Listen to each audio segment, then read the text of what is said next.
Vender produtos high ticket não é o melhor caminho para tu começares no digital. No vídeo de hoje, este é o tema que eu vou abordar e vou-te mostrar o porquê de não ser o melhor caminho e vou-te mostrar uma alternativa que eu considero melhor, na qual, principalmente para quem está a iniciar, mas também para quem já pode consolidar o seu negócio, eu acredito seriamente que é um tema pouco falado. Cada vez mais é uma tendência digital essa parte de vender o teu produto por um valor muito alto, o teu acompanhamento ou o que for, e eu acredito que que não é a minha maneira. Portanto, se este tema interessa-te, fica comigo até ao final que eu vou explorar um pouco disto ao longo do vídeo. Então, para começar sobre o vídeo, antes de falar da parte do caminho que eu acredito ser o melhor, vamos primeiro dizer o porquê de eu achar que as vendas high ticket não são o melhor caminho para tu começar. Então, primeiro temos que entender um pouco da nossa realidade aqui em Portugal, que propriamente não temos assim tantas pessoas disponíveis para pagar um alto valor em um determinado produto, principalmente no digital, mesmo que fosse para ajudar a criar o negócio das pessoas, por exemplo. Ou seja, se tu venderes produtos para pessoas, vai ser muito mais complicado. Agora, vendendo para empresas, e talvez até consigas, mas vendendo para pessoas eu acho muito mais complicado e muito mais difícil de conseguires. Lá está.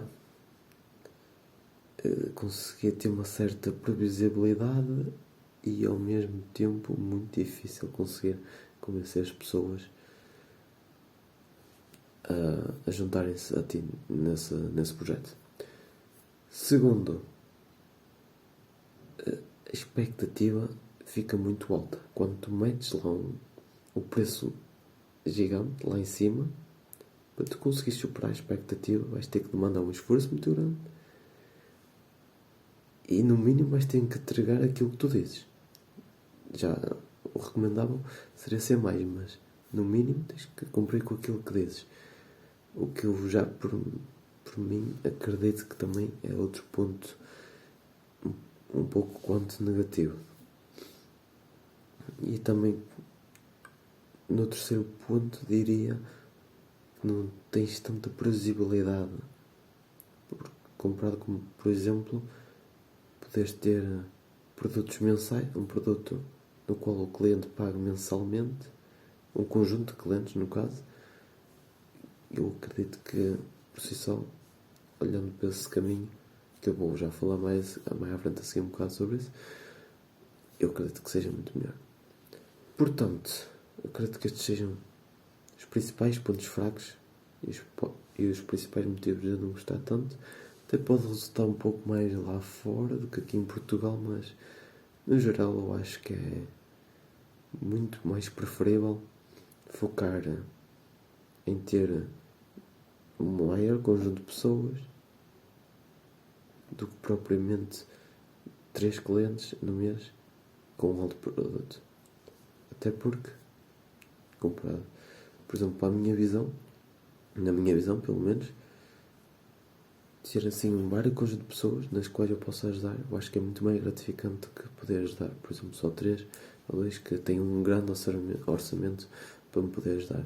Eu prefiro ter um produto mais barato, mas com maior público, e se formos a ver ao fim, tu consegues ter lucro, independentemente de teres esse pequeno negócio. Não precisas ter muita gente. Aqui muita gente, se tu tiveres, por exemplo, um canal de YouTube como teu principal fonte de tráfego, vamos dizer assim, uns 5.000 inscritos, não é um canal grande. Se tu conseguires convencer 1.000 pessoas e tiveres um produto a resolver uma dor específica de um subnicho, nos quais essas pessoas estão interessadas 50, 100 euros, consegues ter perfeitamente um ótimo lucro que te permite ter uma qualidade de vida boa, um conforto financeiro e a fazer algo que tu gostes. Que é um pouco daquilo que eu tento trazer aqui neste canal. Então, passando agora para a parte dos pontos positivos, que eu acabei já por dizer um pouco, que é a parte de preferires focar em resolver um problema que um conjunto de pessoas dentro do teu subnicho tenham e focar-te e não precisar de ter um produto de alto valor, tendo esse produto onde várias pessoas comprem, tendo essa previsibilidade, como falei anteriormente, onde consiga também gerir muito mais facilmente e melhor a expectativa, ou seja, a expectativa por ser um preço menor, a pessoa já vai com uma expectativa mais baixa, o que me permite superar e bem a expectativa e fidelizar essa pessoa ao produto. E depois, lá está, o boca a boca, essa pessoa, nós conseguindo esta expectativa dessa pessoa, a pessoa em si pode espalhar para uma outra pessoa, que por si pode espalhar para outra, e assim acumulando uma bola de neve. Porque eu também acredito que este marketing de boca a boca para um negócio pequeno é fantástico. É fantástico, sim. E o outro ponto que também tinha falado anteriormente, que era em Portugal.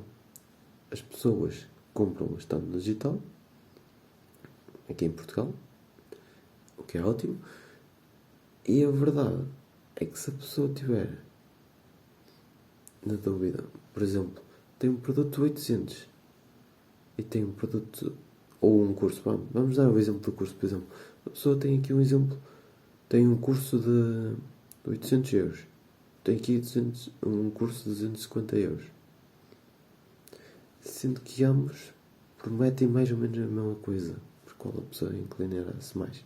Obviamente pode ser no 50.